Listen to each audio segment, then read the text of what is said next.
Bueno, chicos, muy buenas tardes tengan todos ustedes. El día de hoy pues vamos a estar viendo sobre la propiedad de los clastos. Vamos a entender qué es un clasto y precisamente a qué representa esto. El clasto es un fragmento de roca sedimentaria que aparece en los sedimentos de poca antigüedad, es decir, que no tengan tanto tiempo. Su unión da lugar a los conglomerados, que normalmente es una mezcla entre un material pétreo o terroso con el agua. Las propiedades de los clastos reflejan una gran cantidad de la historia y el ambiente de la roca, es decir, qué ha vivido, qué ha pasado con él, por ejemplo, qué tanta agua, qué tanta resequedad o falta de agua pudo haber tenido, la relación o los tipos de clastos, qué tipo de suelo tengamos y demás. Entre el tamaño de los clastos o elementos pétreos existen tres tamaños fundamentales. Cindy, no sé si nos puedes apoyar leyendo esa diapositiva. Sí, tamaño. La clasificación de las sedimentitas, no se escucha del fondo. Sí, no te preocupes. Hay que Ok. aprendamos un poco de otra materia. Mm, La clasificación de las sedimentitas clásticas se basa en el tamaño de los granos de sus componentes y refleja las condiciones de sedimentación. Las cefitas, diámetro de grano mayor de 2 milímetros o también llamada grava. El conglomerado requiere corrientes fuertes como aquellos de ríos fluyentes con alta velocidad en las montañas o las altas orillas en una playa rocosa para su transporte. Las samitas, diámetro de grano entre 2 milímetros y 0.02 milímetros, también llamado arena arenisca, puede ser transportada por vientos fuertes formando dunas o por corrientes moderados como aquellos de ríos o aquellos cercanos de la costa. Las pelitas de diámetro de grano menor de 0.02 milímetros o también llamado barro, la roca arcillosa indica áreas de sedimentación de aguas tranquilas. El área de sedimentación puede evidenciarse en las texturas superficiales de los granos, como fracturas, hoyos y sectores superficiales suaves visibles por medio de un microscopio electrónico explorativo. Gracias, Cindy. Bueno, los clastos se definen principalmente, o los granos, en tres tamaños. Las cefitas, que lo conocemos como gravas o bloques, las samitas, que es la arena, y las pelitas, que es el barro o limo. Son los tres tipos que vamos a tener. Las cefitas dependen directamente de las corrientes de ríos con alta velocidad para que se puedan crear estas. En las otras se corresponde a lugares dunáticos, es decir, donde haya una conjunción de material o corrientes elevadas pequeñas, tanto de aire como de agua. Y las otras es donde pocamente hay agua, pero es un grano muy, muy pequeño, que son las pelitas, o conocidas como limo.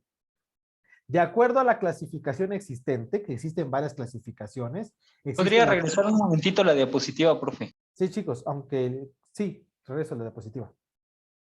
Ahí está.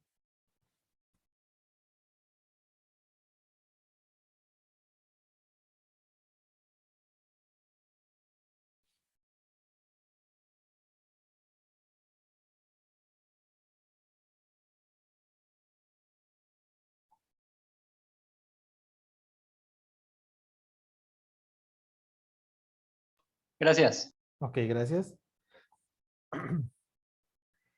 De acuerdo a la clasificación, existen varias clasificaciones. Existen las clasificaciones de lo que sería el Sistema Unificado de Clasificación de los Suelos, o por sus siglas en inglés, SUCS, pero también existen otras clasificaciones europeas o incluso norteamericanas, como la Wentworth, ¿sí? La clasificación de esta permite una medida o una estratificación del suelo, en el cual podemos ver el tamaño o la finura de cada uno de los suelos. Aquí podemos ver las diferentes clasificaciones que vamos a tener. Las clasificaciones comunes son por bloques, que es gravas, arena, limo y arcilla. Las gravas de tamaños de 63 milímetros, es decir, 6.3 centímetros a 2 milímetros. Tamaños más grandes se conocen como bloques o guijarros.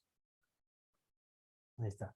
Abajo tienen las gravas de 63 a 2, la arena de 2 a 0.063 y la arcilla, todo lo que sea menor, a 0.002, para que se puedan entender cómo son los tamaños de las gravas, arena, limo y arcilla.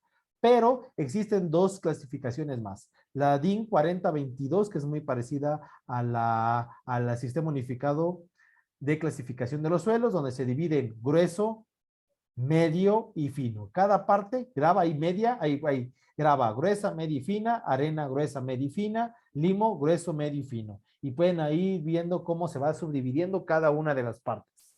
En el caso de la Wentworth Douglas, igual existe una subdivisión correspondiente a muy grueso, grueso, medio, fino, muy grueso, grueso, medio, fino y muy fino en arena, y lo mismo pasaría para el limo. Entonces, estas subdivisiones, algunas son más específicas como la Wentworth Douglas o menos específicas como la DIN o como la ACTM, que es correctamente con estos tres datos. Como ya dijimos que los clastos son esta forma que van a tener y precisamente la vida que va a tener las piedras, podemos encontrar su clasificación de dos maneras. Se llama buena clasificación, cuando vamos a tener bien separados los tipos de suelo, y mala clasificación cuando tenemos una mezcla de suelos. Aquí podemos ver en la imagen las dos posibilidades. Se va a llamar clasificación de los suelos cuando la variación con respecto al tamaño de los clastos sean bien clasificadas cuando tengamos un único tamaño del suelo, y va a ser mal clasificado cuando tengamos diferentes tamaños. Y lo podemos ver aquí en la imagen del lado izquierdo. Tenemos un suelo de un solo tamaño, como puede ser arena, y un suelo de un solo tamaño, que puede ser grava, bien clasificado una parte de otra. Pero aquí no, aquí está mal clasificado porque tenemos de todo. Tenemos arena, tenemos grava, tenemos guijarros, tenemos diferentes piedras. Entonces, bien clasificado, tenemos los horizontes bien marcados, esto es lo otro y lo otro. Y en el otro no, son mezcla de cada uno. No sé si se entiende, jóvenes, qué es la clasificación de los suelos. Sí, profe. ¿Sí? Ok. Vamos con el siguiente. La clasificación de los suelos da como resultado a lo que se llama el tipo de forma en cómo se puede presentar el suelo. Se va a poder presentar el suelo de dos maneras. Se puede llamar Mod Supporter o Class Supporter. Elmar, no sé si nos puedes ayudar a leer, por favor. Sí, profe. Eso es mi pantalla. La reacción de los clastos entre sí. Los clastos están juntos, se tocan o los clastos flotan en la matriz. Clastos que están juntos se llaman class supported, soportadas por clastos. La textura de los clastos que flotan completamente en la matriz se llama mood supported, soportadas por matriz. Los últimos están completamente rodeados por la matriz. Okay. Mande, Federico. ¿Qué son clastos? Los clastos, ahorita porque acabas de entrar un poquito tarde, creo. Los clastos, voy a regresar a la diapositiva, es un fragmento de roca, ¿sale? Es que no podemos, es que la piedra es piedra. No sé si me entiendan. Ya. Bueno, Ya, ejemplo claro, cuando decimos Durex, pues el Durex no es cinta adhesiva. El clasto es, las piedras realmente se llaman clastos, así. Ahora sí. Bueno, existen dos formas. El suelo se puede encontrar como lo que se conoce como clastos soportados, y puede haber también matriz soportada. ¿Qué es una y qué es otra? En la matriz soportada, lo que vamos a tener es un tipo de suelo con incrustaciones de clastos, es decir, incrustaciones de piedras. Tenemos una matriz en general, puede ser arena, arcilla, limo, una matriz, un tipo de suelo arcilloso, limoso, arenoso, y de repente por ahí algunas piedras. Y cuando son clastos soportados, lo que tenemos es esto, son piedras una sobre otra, esas son las que están unas sobre otras empalmadas, y entre medio pues hay arena, hay limo y hay arcilla. ¿Sí se entienden las dos diferencias entre ser una matriz soportada y un clasto soportado? Sí.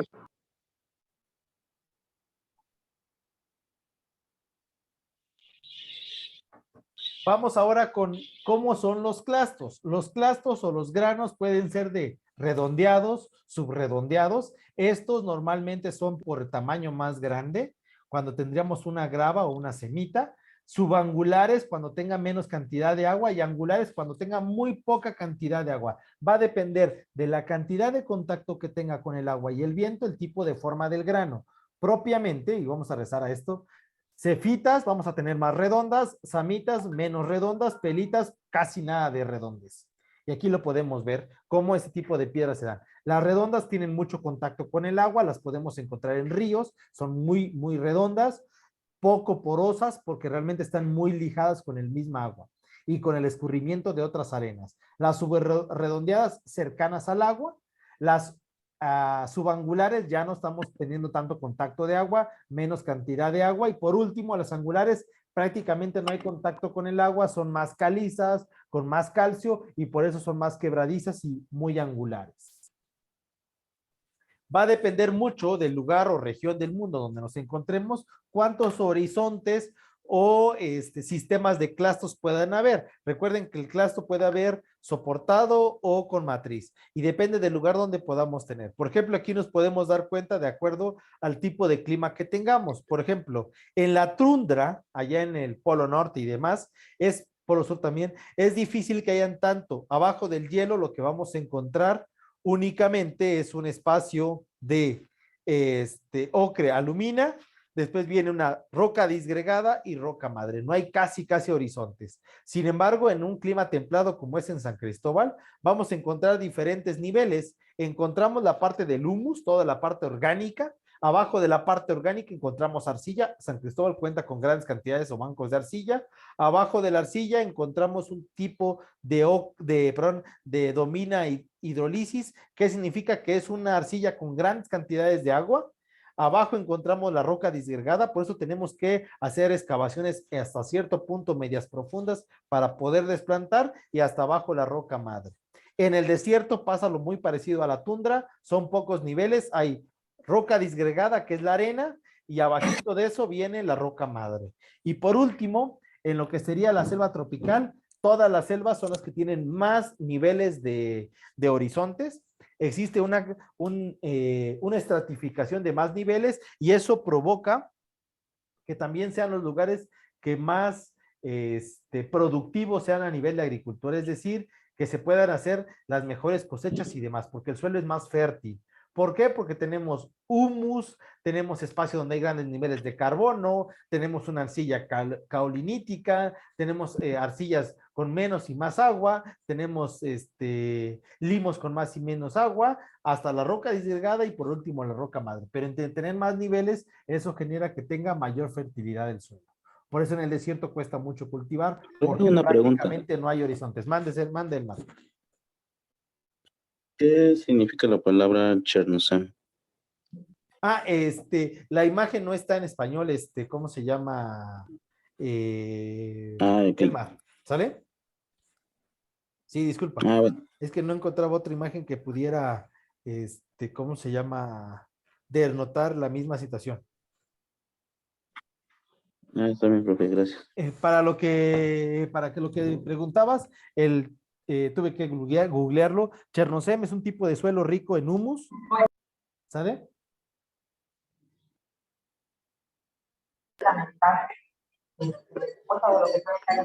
Pero toma, sí que es pozol y no es pozol para nada. Bueno, ¿qué tipo de suelos vamos a tener? O roca versus suelo. Vamos a ver que la roca dura, la roca madre, tiene una resistencia al corte de 300 kilogramos por centímetro cuadrado. Una roca blanda entre 200 y 300 y un suelo normal aproximadamente 10 kilogramos por centímetro cuadrado. Un suelo normal 10 kilogramos por cada centímetro cuadrado. Entonces podemos darnos cuenta claramente que si lo vemos con respecto al concreto, el concreto depende mucho del tipo de concreto, varía de 200 a 250, pero en promedio 210 kilogramos por centímetro cuadrado. La roca blanda ronda entre el valor del concreto y la roca dura es mucho mejor calidad que incluso el concreto. Los suelos pueden ser de dos tipos, granulares o cohesivos. Los suelos pueden ser de dos tipos, o son granulares o son cohesivos. Van a ser granulares o no cohesivos porque las partículas no se pueden unir, es decir, son elementos más grandes que no tienen sedimentación y que por contacto de agua no se juntan y únicamente se pueden compactar por movimiento o por golpe. En el caso de los cohesivos, ahí es diferente. Son partículas de pequeño tamaño, muy poco tamaño, donde son pegajosos, como puede ser la arcilla o el limo, son cohesivos, los puede uno compactar y esos se compactan por presión o compresión, no por vibración. A ver, hay uno que se compacta por vibración con la bailarina, le vamos golpeando para poderlo compactar y el otro no pasa de la misma de la misma manera. El otro se compacta por compresión, pasamos un rodillo y lo vamos compactando seguido a seguido. Los suelos pueden existir de muchos tipos y muchas formas. Por ejemplo, pueden haber suelos que sean de gravas o que sean gravosos, arenas o arenosos, limo o limoso. La cantidad de entre uno y otro, como si fuera química, depende de la cantidad de material que tengamos, arcilla o arcilloso. Pero los suelos realmente nunca son únicos, sino que siempre o prácticamente lo que vamos a tener son mod supported o class supported, es decir, mezcla de suelos. Siempre vamos a tener malas clasificaciones. Es muy difícil o no es tan común tener clasificaciones tan claras. De tal manera que podemos tener un suelo que sea arcilla limoso, es decir, mezcla entre arcilla y limo, limo arcilloso, que sea arcilla orgánica, limo gravoso o grava limosa. ¿Y cómo se define cada uno con otro? Bueno, va a ser un limo gravoso cuando la matriz sea limo y dentro del limo haya grava. Repito, donde todo sea limo y hayan incrustaciones de grava. Limo gravoso. Por si no tienen dudas, repito una vez más. Se va a llamar limo gravoso cuando esté metido dentro del limo, digamos que tenemos un espacio de puro limo y ahí unas cuantas gravas. Y se va a llamar grava limosa cuando tenemos bastantes grava y metido entre las gravas un poco de limo. No sé si se entiende cómo se denominan los suelos. Prácticamente con la grava limosa, quiero entender que es como, digamos que un espacio de roca donde, un ejemplo donde se extrae la grava, salga siempre con un poco de tierra, por así decirlo. Exactamente. Ah, ok. ¿Sale? Digamos el que más predomina y la que menos encontramos en poca cantidad. Exactamente. A ver, Elmar, ya que dijiste eso, si yo tuviera una arena gravosa, ¿cuál es el que predomina y cuál es el que tenemos menos material? Una arena gravosa, pues sería de mayor cantidad sería la arena y de menor cantidad sería la grava. Ok. Entonces creo que ya entendieron cuál es precisamente Elmar, creo que entienden cuál es el punto. Tenemos un suelo donde ven mucho limo, va a ser limo, pero si ven un limo y tiene algunas piedras, bueno, va a ser limo gravoso. ¿Sí? ¿Se entiende el punto? ¿Todos los demás chicos? Sí, ya. ¿Sí? Okay. ¿La laja en cuál se clasifica? La laja sería literalmente es un suelo rocoso, completamente, ¿sale? Salvo que tuviera dentro de la laja hubiera arena, sería, ¿cómo se llama? Sería rocoso, sería roca arenosa, por ejemplo. Todo lo que esté compactado, lajas o piedras, es roca, casi, casi. Gracias, Inge. ¿Sale?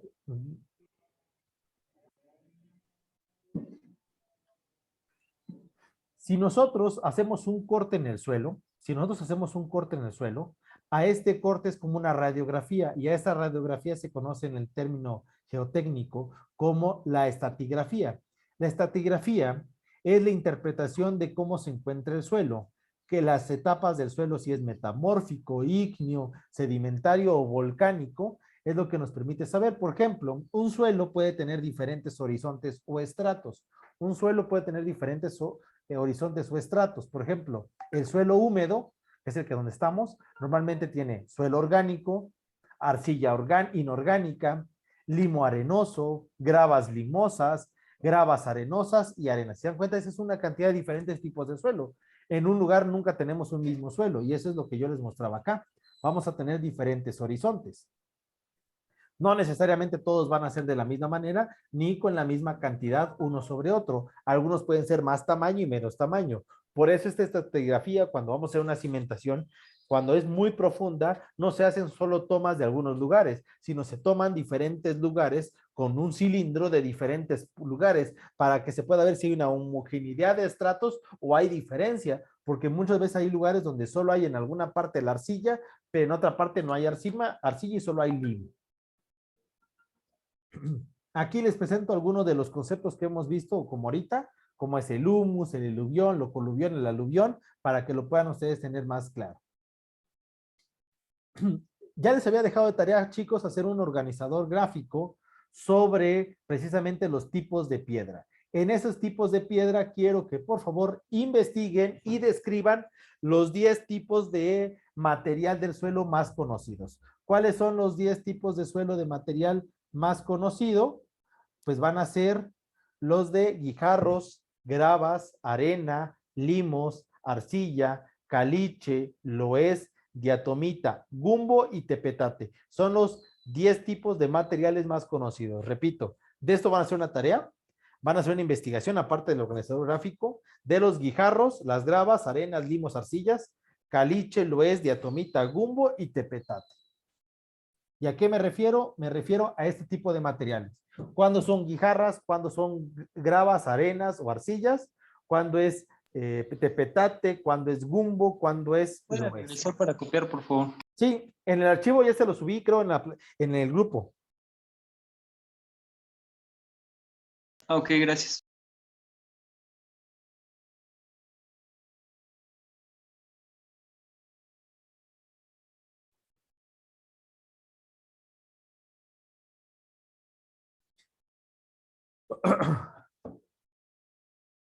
Ahí está. No sé, chicos, si hasta acá tengan alguna duda o alguna pregunta.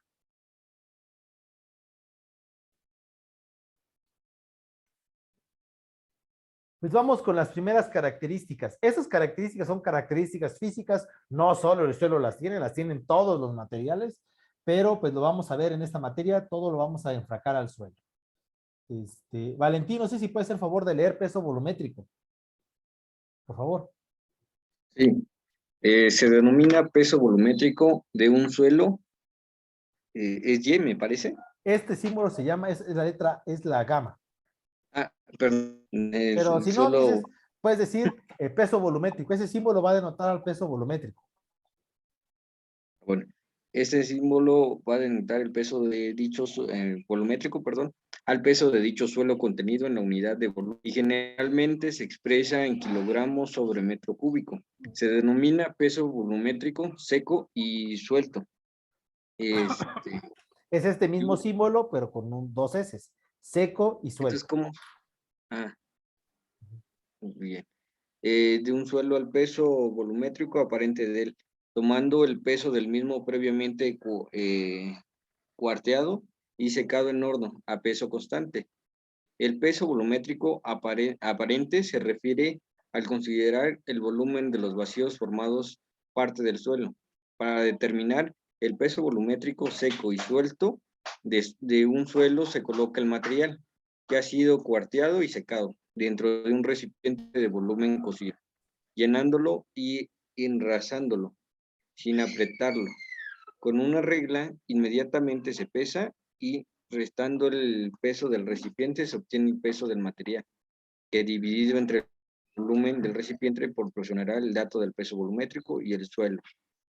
Del suelo, la principal aplicación de este dato está en la conversión de peso de material a volúmenes y viceversa. Gracias. Bueno, ¿qué es el peso volumétrico? El peso volumétrico es la relación del peso de la masa de los suelos entre el volumen. Se consideran las tres fases del suelo: peso de la masa o del material entre el volumen de la masa. Es muy parecido a la densidad, sin embargo, en la densidad el peso volumétrico depende mucho del bote y de la cantidad de espacios que queden dentro del bote o vacíos, pero en la densidad tenemos el material completamente compactado. Ahorita vamos a ver la diferencia con la densidad. Choc, no sé si nos puedes ayudar con esa diapositiva.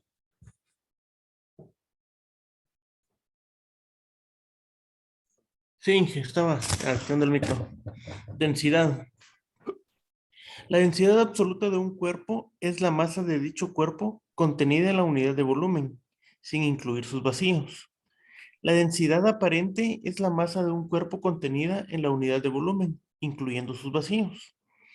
La densidad relativa de un sólido es la relación de su densidad a la densidad absoluta del agua destilada a una temperatura de 4 grados centígrados. Así pues, en un suelo, la densidad relativa del mismo se defiende como la relación de la densidad absoluta o aparente, promedio de las partículas que constituyen el suelo, a la densidad absoluta del agua destilada a 4 grados centígrados, que tiene un valor de 1 gramo sobre centímetro cúbico. Se acostumbra a expresar la densidad absoluta en gramos masa por centímetro cúbico y la densidad relativa queda expresada por un número abstracto, expresada en forma de la ecuación que se tiene. Ok, gracias. Ahorita vamos a presentar la ecuación. El suelo, bueno, la densidad es la relación entre el material y el volumen. Y aquí están las fórmulas. Puede haber absoluta, relativa o aparente. Va a depender una cómo se relaciona con otra. Va a ser la absoluta, la que es absoluta del material. Va a ser relativa porque es la que se tiene con respecto a ya un estudio preestablecido. Vamos a ir, les voy a ir dando cuáles son las densidades relativas de la arena, de la grava y diferentes materiales. Y va a ser la densidad aparente porque pues puede tener alguna cantidad de agua. Y eso es lo que va a hacer que cambie la densidad. La densidad absoluta del agua es 1 gramo por centímetro cúbico. ¿Qué diferencia hay entre estas dos? Si ustedes ven, vemos la fórmula muy parecida. Peso de la masa entre el volumen de la masa. Densidad, peso del suelo entre el volumen del suelo. Si decimos las dos, ¿me pueden decir alguien cuál es la diferencia entre la densidad y el peso volumétrico?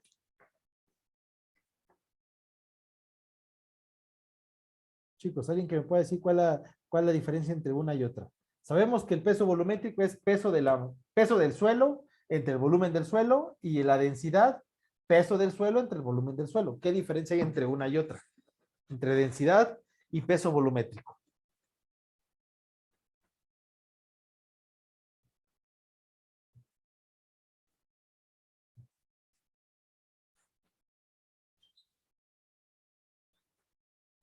¿Alguien que haya escuchado a Valentín y a Choc leer?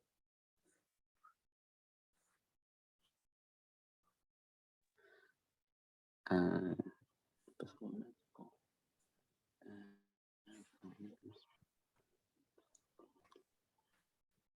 volumen del cuerpo. Voy a ponerlo por acá, chicos. Voy a poner acá. Si yo tengo un suelo, y este es mi bote, y yo meto mi suelo, las gravas, por ejemplo, va a ser peso volumétrico, porque en el peso volumétrico no me importan los vacíos.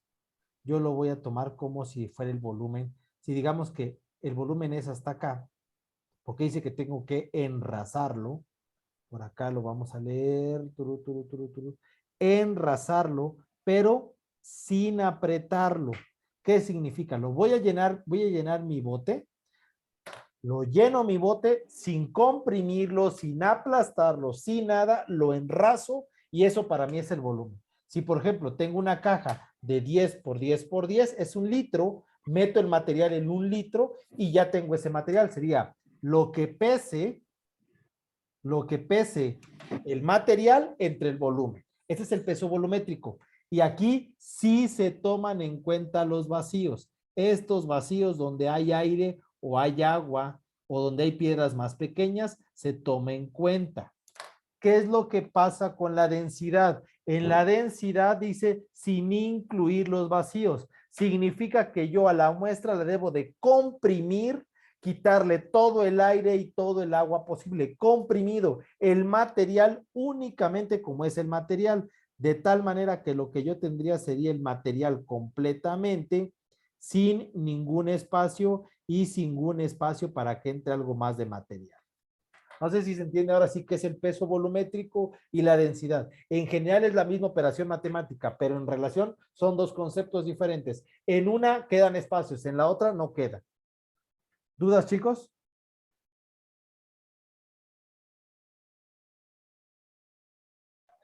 Diga, bueno, así como dije, Me quedé escuchando los dos. ¿Alguno de ustedes dos?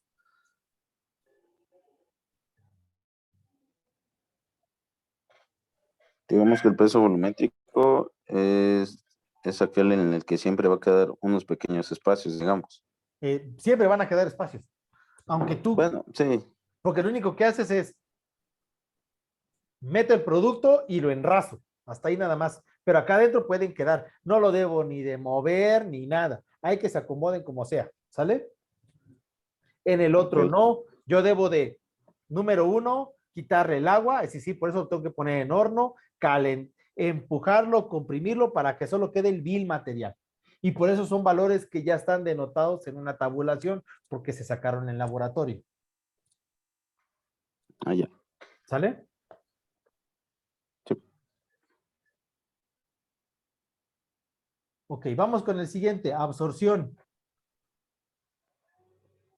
Fernanda, no sé si nos puedes apoyar con absorción.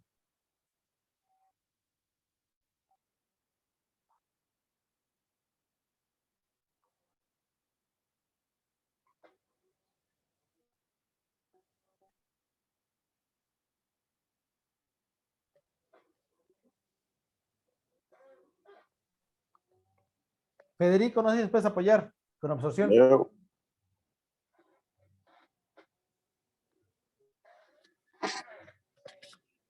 Es que mi pantalla se quedó donde dice densidad, pero ¿Leo rápido? A ver, Elmar, si es favor. Bueno, absorción. El método se refiere a la determinación de la absorción del material en 24 horas. Para ello, la muestra seleccionada del agregado grueso, retenido en la malla de 3/8 de pulgada, se sumerge en el agua durante 24 horas.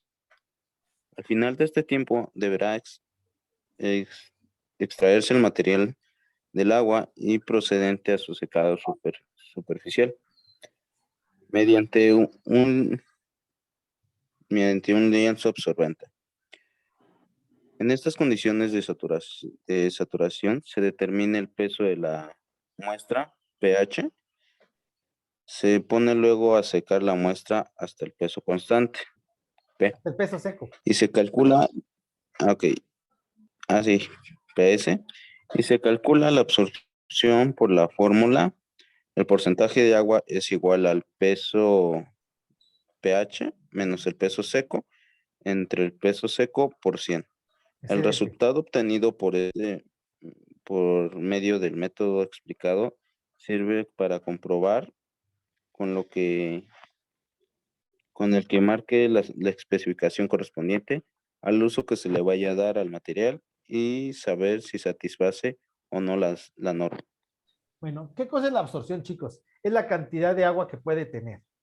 Hay suelos que ustedes le echan agua y lo absorbe y hay suelos que no lo absorben. ¿Cuáles absorben más? Los cohesivos. ¿Cuáles no absorben? Los no cohesivos. Repito, absorben más los cohesivos, no absorben los no cohesivos, como son los granulares. Las rocas, los guijarros, las gravas, arenas, no absorben tanto. Los limos, las arcillas, los gumbos, petate y demás absorben más cantidad de agua. Y para esto vamos a ejemplificar 3 problemas.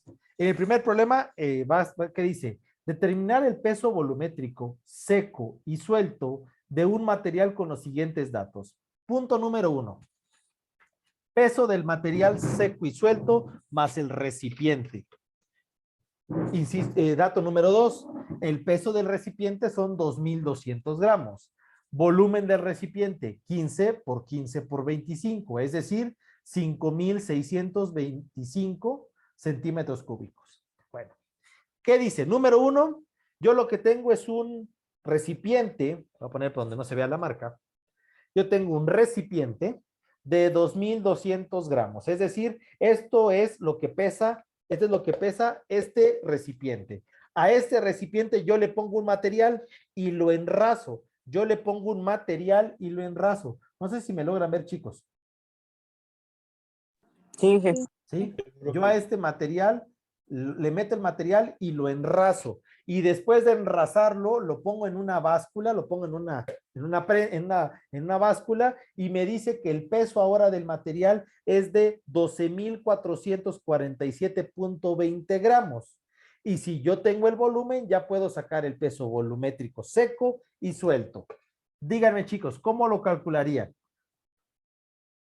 ¿Cómo calcularían el peso volumétrico del material? Bueno, el peso volumétrico del material no depende del bote. Entonces, ¿qué debemos de hacer? Primero, debemos de sacar primero el peso seco suelto del material. Peso seco y suelto del material es el peso del material más el recipiente menos el peso del recipiente. ¿Cuánto pesaron juntos? Tengo mi recipiente con el material y juntos todos pesan 12,447.20 gramos. Si a esto le resto el peso del recipiente vacío, si a esto, bueno, lleno de aire, si a esto yo le quito el peso del recipiente, 2,200 gramos, entonces, ¿cuánto sería el peso del material o el peso del material seco y suelto? ¿Cuánto sería, chicos? ¿Cuánto sería solo de clastos que tengo dentro? ¿Cuánto les quedaría la resta?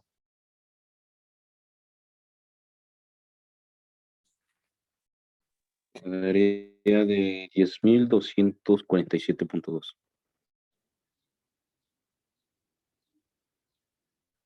10,000. Sí. 10,247.2 gramos.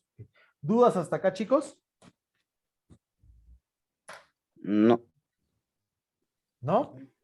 Ok, vamos con el punto número 2. Ahora sí vamos con el peso volumétrico. Peso volumétrico, recuerden, es esa letra que decía Valentín, que es como una Y, la letra gamma. Ahí está. Lo pueden colocar de esta manera o...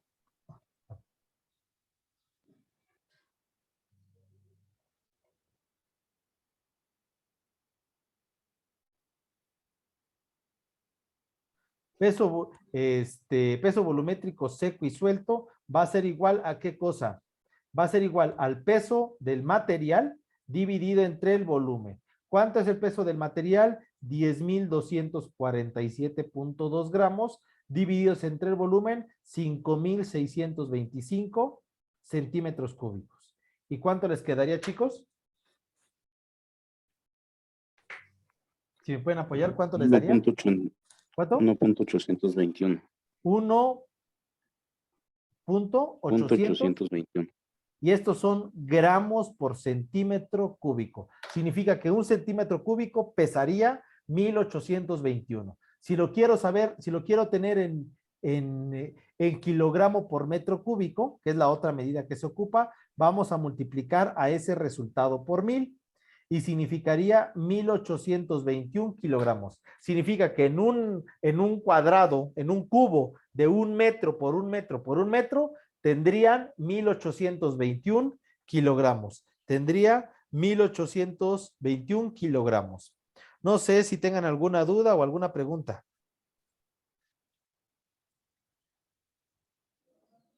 Un momento, no, aquí. ¿Seguros? Bueno, vamos con la parte número 2. Dice, determinar la densidad absoluta y relativa de un material si se tienen los siguientes resultados. El peso del material que pasa por la malla son 50 gramos. El peso del matraz con agua son 661.6.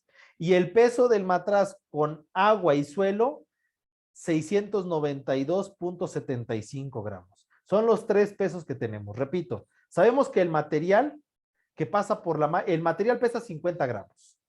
El peso del matraz con agua, si yo lleno el matraz con el agua, da 661. Y el peso del matraz con agua y con el suelo, 692.73. Entonces, ¿cuánto es que es la densidad absoluta del material? Densidad va a ser, recuerden, al peso del material, ahora sí comprimido, entre el volumen. Chicos, ¿cómo lo podemos calcular?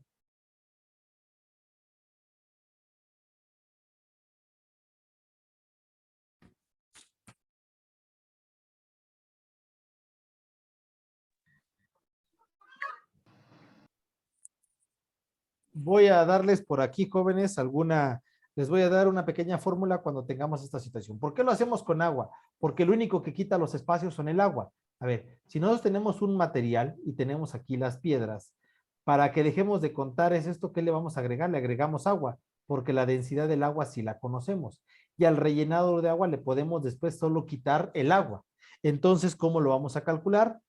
Peso seco del material, que es el que ya tenemos, 50 gramos, va a ser igual al peso seco del material más el peso del matraz con agua menos el peso del matraz con agua con suelo, es decir, 50 gramos entre 50 más 661.6 y menos 692.73.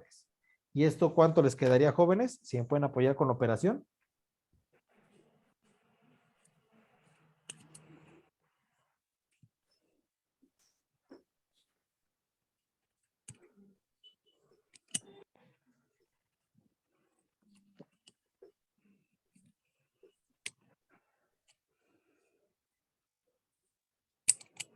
Chicos, ¿cuánto les quedaría la operación?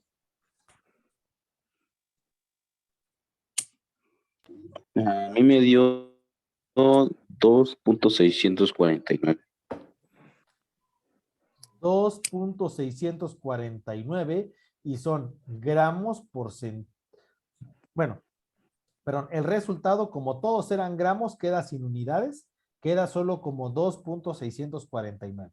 Esa sería nuestra densidad relativa. Densidad absoluta es igual a la densidad relativa por la densidad del agua. Es decir, 2.649 por 1 gramo por centímetro cúbico, y esto será igual a 2.649 gramos por centímetro cúbico. ¿Por qué lo multiplicamos por agua? Porque agua es de unidad. Y segundo, ¿qué es lo que le pusimos a este material para poder sacar la densidad? Agua. ¿Dudas, jóvenes, en esta segunda operación? Chicos, ¿dudas en esta segunda operación? ¿Podemos hacer otro? ¿Sí? Es que yo no le calé mucho. Por favor. Sale. Digamos que tenemos de material, ya lo pesé en una báscula, y tenemos de peso del material 100 gramos, ¿sale? El peso de el matraz, jóvenes, son estos matraz que nos servían en química, ¿sale? De bola o el Ehrenmeyer. ¿Sí se acuerdan cuál es el matraz? Un elemento de vidrio donde se ocupaba en química. Sí. Ah, bueno. El peso de El punto de matraz, Willis, ¿no? esto pesa matraz con agua. ¿Cuánto dice que pesa? Se no puede cambiar. Pesa 661.6. 661.6 gramos. El peso del matraz con el agua. Y por último, peso de matraz con agua. Y por último, el peso del matraz con el suelo, si le agregamos a este mismo los 100 gramos del suelo, este se disuelve en cierta manera. Se disuelve y estaría pesando, no sé, unos 720 gramos. Entonces, ¿cuánto sería la densidad relativa? Densidad relativa serían 100 gramos entre 100 más 661.6 menos 720 gramos.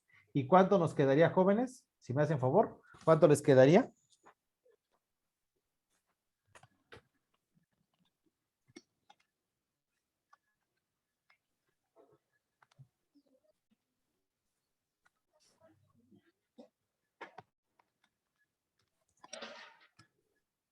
Quedan 2.403. 2.403. Es la densidad relativa. La densidad relativa no tiene unidades. Para que le pongamos unidades, densidad absoluta es densidad relativa por la densidad del agua. Es decir, 2.403 por 1 gramo por centímetro cúbico, y daría entonces el resultado 2.403 gramos por centímetro cúbico. Densidad absoluta para esta muestra. No sé si ahora sí está más claro, chicos. Sí, profe, ya, mucho. Ok. Bueno, vamos con Sí, ya el parece. último ejemplo, que sería la absorción. Vamos a determinar el porcentaje de absorción de un material que se pretende utilizar como base del suelo, de pavimento, se obtuvieron los siguientes resultados. El peso del material saturado y superficialmente seco, así, eran 256.8 gramos. ¿Qué significa saturado? Que le meten agua y cuando deje de ya se dieron cuenta que cuando uno tiene una planta y uno le pone agua, lo absorbe, le pone uno más agua, lo absorbe, pero hay un punto en que deja de absorber agua, que el agua queda arriba. Ese es cuando ya queda saturado. Repito, creo que todos alguna vez han regado plantas, o no sé si me equivoque. Sí. ¿Sí? Ok. Bueno, agarran el agua y le echan a la planta. Al principio la tierra lo absorbe, le echan un poco más y lo vuelve a absorber, pero si le siguen agregando agua, hay un punto en que el agua ya no baja, sino que queda ahí arriba. Es cuando el suelo está saturado, significa que ya no le entra más agua. Bueno, a ese suelo le quitan el agua que está arriba, esta agua que está hasta arriba le quitan y queda saturado por abajo, pero superficialmente seco. Saturado porque no entra más agua, pero acá arriba está seco. Entonces, a eso le llamamos suelo saturado, superficialmente seco. Si ese suelo, después de que está saturado, yo lo pongo 24 horas en un horno, 24 horas en un horno o 72 horas al ambiente o 72 horas al ambiente fuera de humedad y fuera de viento, se vuelve material seco y tendría un valor de 248.2. Entonces yo ya podría calcular la absorción. ¿Y cómo quedaría? Porcentaje de absorción. Porcentaje de absorción sería igual a el peso saturado menos el peso seco. También a eso se le puede llamar como peso húmedo. Peso húmedo también le podemos llamar. Peso húmedo menos peso seco entre peso seco. 256.8 gramos menos 248.2 gramos entre 248.2 gramos. Recuerden que la fórmula dice que después de que haga esta operación se multiplica por 100 para que se vuelva porcentaje. Primero la resta, después de la resta dividimos y multiplicamos por 100. ¿Y cuánto les daría el porcentaje de absorción?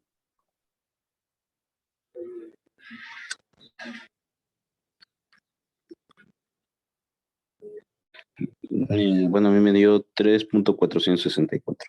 3.464%. Ahí está. Eso es lo que está absorbiendo el material. Apenas casi 3.465 o 400 o 3.5%. Muy poco porcentaje es lo que absorbe este material. Ha de ser muy cohesivo con grandes cantidades de agua, por eso no absorbe mucho. A diferencia que fuera granular, que absorbería un poco más. Así, tragaría un poco más también por los vacíos, pero ahí va a depender mucho del tipo de suelo. No sé, chicos, si tengan alguna duda o alguna pregunta. Sí, Federico. Los valores de material seco y material saturado, ¿varían o es constante? Qué bueno que preguntaste. Varían porque depende de la muestra que tú tomas. ¿Sale? Entonces, explico cuál va a ser la actividad de esta semana. Esta semana ustedes jóvenes van a fabricar 2 cajas.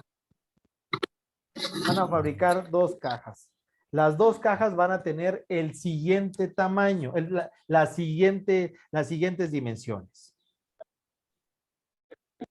Las pueden hacer en cartón o las pueden hacer en batería o en cascarón. 10 centímetros de ancho, 10 centímetros de alto y debe de tener 20 centímetros de largo. 10 de ancho, 10 de ancho, 10 de alto y 20 de largo. ¿Sale? No sé si hasta ahí tengan alguna duda. Sí, Federico. ¿O abierta? ¿Los 10 centímetros es el vacío que queda dentro o ya contando el cascarón? Es lo que debe de quedar adentro. ¿Sale? Ok, Son las gracias. medidas por dentro, así que le dejan lo suficiente para que lo puedan pegar. O lo hacen con pestañas para que quede bien pegado y bueno, después de eso, chicos, quiero que por favor vean la manera en ponerle algún tipo de plástico para que no pueda, para que no se pueda humedecer con con las tierras y no falle su cajita, ¿sale? Pónganle algún plástico o píntenla o de alguna manera para que queden un poco impermeables. Mande.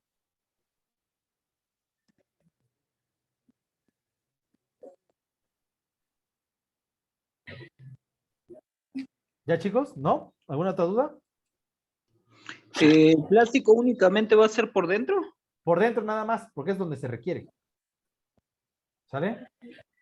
Bueno, ¿qué va a pasar? Estas cajas lo que van a tener es, como son estas cajas al tener 10 por 10 por 20, van a tener en total 2000 centímetros cúbicos. Es decir, van a tener un volumen de 2 litros. Van a tener un volumen de 2 litros. Bueno, ¿y qué van a hacer? Paso número 2, ya que las tengan construidas. A la primera caja,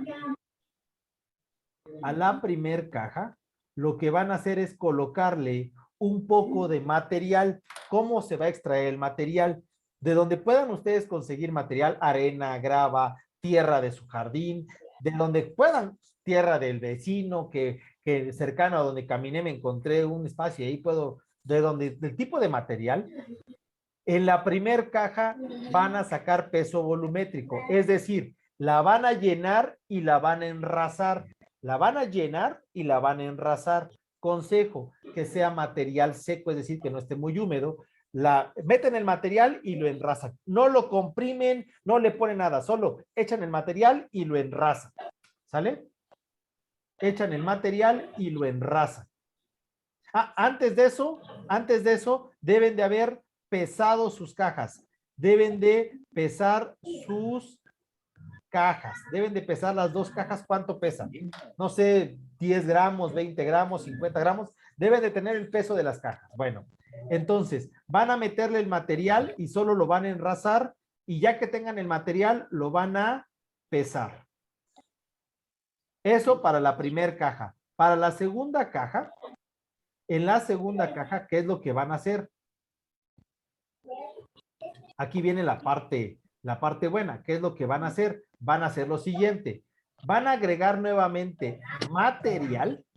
Van a agregar el material y le van a, cuando ya quede enrasado, cuando ya quede el material enrasado, lo van a pesar. Cuando quede el material enrasado, lo van a pesar. ¿Por qué tiene que ser una caja diferente? Porque a esta, después de pesar, le van a volver a agregar agua y la van a volver a pesar. Le van a agregar agua hasta que quede al ras, así que se vea que está a punto de que tenga agua hasta arriba y la van a volver a pesar. ¿Y qué es lo que van a hacer con estos datos, jóvenes? Van a calcular, número 1, con la caja número 1 van a sacar el peso volumétrico del material. Y con la caja número 2 van a sacar la densidad del material y van a sacar la absorción del material. Después la absorción, ¿qué van a hacer? Esa caja la pesan el primer día que le echaron agua, y esperan 72 horas, tercer paso, esperan 72 horas y la vuelven a pesar. Y eso les va a permitir calcular la absorción. No sé si tengan alguna duda. Sí, Federico. ¿Puedes repetir ese último paso? Se escuchó muy interesante, por favor. Ok, Tengo duda. mande. Entre báscula. ¿Qué material vamos a utilizar? Mande, Miguel.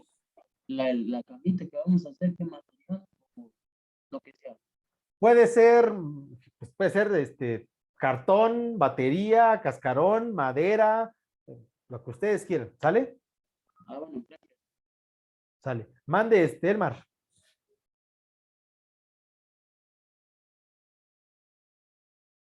Profe, el proceso para sacar los pesos, ¿los va a subir a la plataforma? ¿Cómo pesarlo? ¿Cómo sacar lo que acabamos de ver ahorita? Les voy a subir el video, pero ¿qué es lo que Ah, van a ok. hacer? Es aplicar estas fórmulas. ¿Están de acuerdo? Sí, sí, sí. Es aplicar sí. las fórmulas en base a lo que estamos haciendo, ¿sale? Ok, gracias. Bueno, entonces, ya que tengan las dos cajas, repito, la primera le ponen material, cualquier material, arena, grava, tierra, lo que tengan ahí, no importa, siempre y cuando no sea pasto ni demás, no quiero materias orgánicas. Arenero del gato. Bueno, pero lo agarras, pero con tu mano pelona. ¿Sale, Federico? Ah, ya no dijo nada. Me estaba riendo. Bueno, entonces le meten el material y lo que van a hacer es pesarlo. Al meterle el material y pesarlo, ya van a poder aplicar la primera operación. Van a tener material seco y suelto con el recipiente, van a tener el peso del recipiente y el volumen del recipiente, que en este caso van a ser 2000 centímetros cúbicos, y ya van a poder sacar, ¿qué cosa? Peso volumétrico seco, ¿sale? Con la primera caja es el primer tipo. Bueno, vamos con la segunda caja. A la segunda caja le ponen el material y lo pesan. Ponen el material y lo pesan. Después le ponen agua y lo pesan. ¿Y qué datos van a tener? Van a tener, primero, el peso del material. ¿Cómo sacan el peso del material? Ahí se acuerdan. Peso del material más el recipiente, menos el peso del recipiente y les da el peso del material. Tendrían peso del material. Tendrían el peso del material con agua y el peso del material con agua, se les puedo echar la mano, les puedo hacer el cálculo. ¿Cuánto pesa? 1 litro de agua es igual a 1 kilo. Es decir, que si su cajita pesara 50 gramos, ¿cuánto pesaría con agua? Pesaría 2 kilogramos con 50 gramos. 50 gramos de la caja y 2000 gramos por el agua. 1 gramo de agua, 1 litro de agua, perdón, son 1000 gramos. Esa es la ventaja con el agua. Se sabe cuánto pesa. Y ya podrían sacar entonces su densidad absoluta.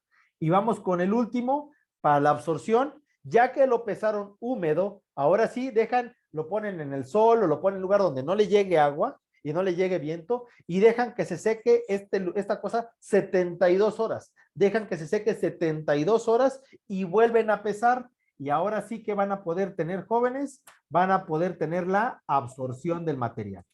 ¿Sale? Y van a poder tener la absorción del material. No sé si tengan alguna duda o alguna pregunta. Ninguna. ¿Sale? Bueno, ¿Quién tiene fórmula? la tarea no solo interviene esta parte, también viene esta parte, que son estos ejercicios. Aquí vienen 3 ejercicios, son del tema que hicimos el día de hoy. Ahí sí les pediría, por favor, chicos, si le pueden tomar un screen. O ya sé qué vamos a hacer. Les voy a poner en la tarea. Voy a tomar foto directamente a mi pantalla.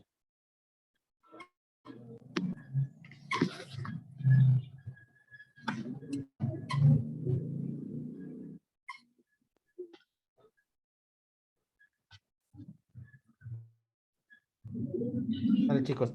Aquella es práctica y esta es tarea.